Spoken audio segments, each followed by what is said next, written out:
Poznáte nevhodné darčeky? S týmito spôsobíte akurát sklamanie. Darčeky sú neoddeliteľnou súčasťou mnohých sviatkov a osláv. Môžu byť vyjadrením lásky, úcty alebo vďaky. No nie vždy sa darčeky vydaria podľa našich predstáv. Niektoré darčeky môžu byť nevkusné, neužitočné alebo dokonca urážlivé. Nevhodné darčeky? Ruky preč od nich! V týchto dňoch sa pomaly začína maratón zháňania darčekov pod vianočný stromček. Cieľom je, aby boli obdarovaní spokojní. Aby svoje dary využili a urobili im radosť. A možno tiež očakávate, že spôsobia priam nadšenie a radostné prekvapenie. A to nie len na Vianoce. Či už ide o narodeniny, meniny alebo výročia, muži, ženy i deti riešia, čím obdarovať svojich blízkych. Ako to urobiť, aby bola radosť z darčeka nefalšovaná a neskončil niekde zastrčený či zapadnutý prachom? Pripravili sme si pre vás akýsi čierny zoznam. Nájdete v ňom zhrnuté nevhodné darčeky pre ženy, mužov i deti v podstate na všetky príležitosti. Na začiatok si povedzme na rovinu, že naozaj jednotný a všeobecne platný zoznam nevhodných darčekov je sci-fi. A to preto, lebo každý človek je individualita. Dávame vám teda do pozornosti veci, ktoré majú najväčší nábeh na sklamanie obdarovaného či obdarovanej. Tieto darčeky pravdepodobne nebudú prijaté s úprimnou radosťou. Nevhodné darčeky pre ženy. Ktoré darčeky neohúria nežnejšiu časť populácie? Na prekvapenie niektorých sem patria darčeky, ktoré sú síce praktické alebo užitočné, no žena ich nepotrebuje alebo nechce. Napríklad, ak vás žena priamo nepožiada o to, aby ste jej kúpili novú kuchynskú výbavu či vec určenú na udržiavanie čistoty domácnosti a podobne, tak tieto nápady radšej pustite z hlavy. Nehovoriac o kupovaní kuchárskych kníh v prípade, keď žena vníma kuchyňu skôr ako miesto, kde si zaleje kávu alebo vyberie z chladničky zvyšky jedla z donášky. Radíme vám teda neprovokujte zbytočne.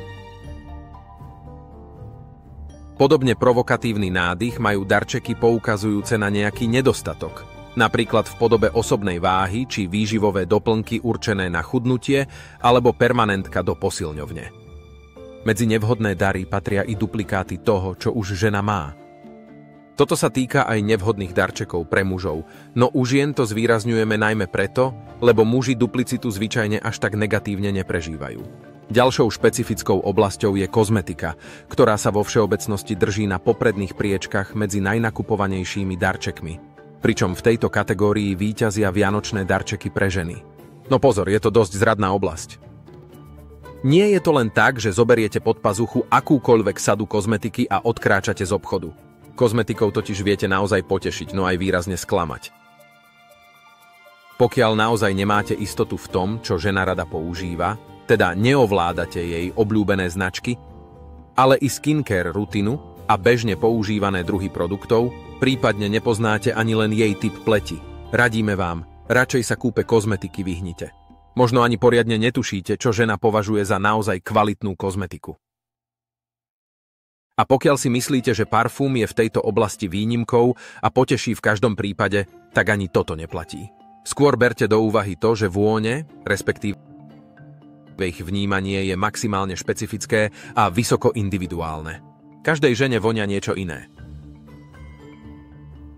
Teda trafiť sa v tomto smere vyžaduje vysokú mieru poznania ženinho vkusu na parfumy a aj čosi navyše. Jedinou možnosťou, ako nepochybíte, je prípad, že žene kúpite jej obľúbenú voňavku. Takú, ktorú už používa x-tý krát a kupuje si ju stále dookola. Nevhodné darčeky pre mužov. Aj v prípade mužov platí, že by ste sa mali vyhnúť darčekom poukazujúcim na nedokonalosti obdarovaného. Takýchto naozaj nevhodných darčekov je mnoho. Pre príklad uvedieme šampón proti vypadávaniu vlasov, tabletky na chudnutie, náučné publikácie typu ako byť lepším manželom či zamestnancom, ako lepšie zarábať a podobne. Nevyvolávajte negatívne emócie. Takýto darček je v podstate emocionálna podpásovka. V zozname zlých darčekov pre mužov sa objavujú aj ponožky či papuče. No pravdou je, že ide o vianočnú klasiku, s ktorou sú mnohí muži zmierení. Dokonca niektorí uvádzajú, že sa na dodávku nových ponožiek či spodnej bielizne, a to najmä vo vianočnom čase, priam spoliehajú. Takže aj keď na jednej strane nejde o najkreatívnejšie dary, predsa len sú praktické a pokiaľ ich darujete mužovi 30+, pravdepodobne nebude mať nič proti. A máte istotu, že ich využije. Pozor len na príliš výrazné vzory. Radšej voľte niečo, čo sa bude dobre kombinovať ku zvyšku outfitu. A keď sme pri tej kreativite, treba dodať, že nie vždy sa jej oplatí popustiť úzdu. Týka sa to napríklad darov na výročia svadby, či pre osoby, s ktorými nie ste až v tak blízkom príbuzenskom spojení.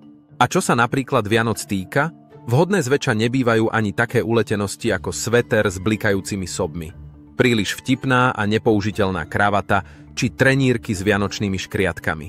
Pokiaľ kupujete veci na oblečenie, stavte radšej na eleganciu. A čo zlé darčeky pre deti? Súhlasíte s tým, že čím sú deti staršie, tým sú na darčeky náročnejšie? Je to veru krutý fakt. No tie menšie deti sa v zásade tešia najmä vtedy, keď je darčekov viac. Nie jeden či dva veľké, rozumej drahšie, ale radšej viac menších, hoci lacnejších. Čo však u detí možno považovať za naozaj nevhodný darček, je zvieratko. A to najmä v prípade, ak ide len o spontánny nápad bez hĺbšieho rozmyslenia si, či dieťa starostlivosť o zvieratko zvládne. Práve šteniatka a mačičky patria medzi tzv. Smutné vianočné darčeky. Po sviatkoch neraz končia na uliciach a v útulkoch. To už potom radšej zvieratko na baterky alebo virtuálny maznáčik. Pri súrodencoch v podobnom veku si taktiež dajte pozor na to, aby boli ich darčeky približne podobné.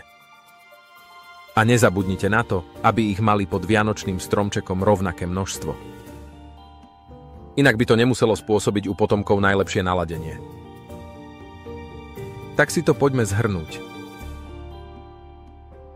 Nevhodný darček je v zásade darček, ktorý nie je adekvátny pre danú príležitosť, osobu alebo situáciu. Medzi zlé darčeky patria darčeky urážlivé, nevkusné a vyberané bez lepšieho pochopenia a reflektovania potrieb, záujmov a túžob obdarovaného či obdarovanej. Ak si nie ste istí, čo by obdarovaný či obdarovaná chcela, podarujte darček, ktorý je univerzálny a môže ho využiť každý. Pre viac zaujímavostí, tipov a trikov do života dajte odber a potešíme sa aj palcu hore či komentáru. Vďaka za pozornosť.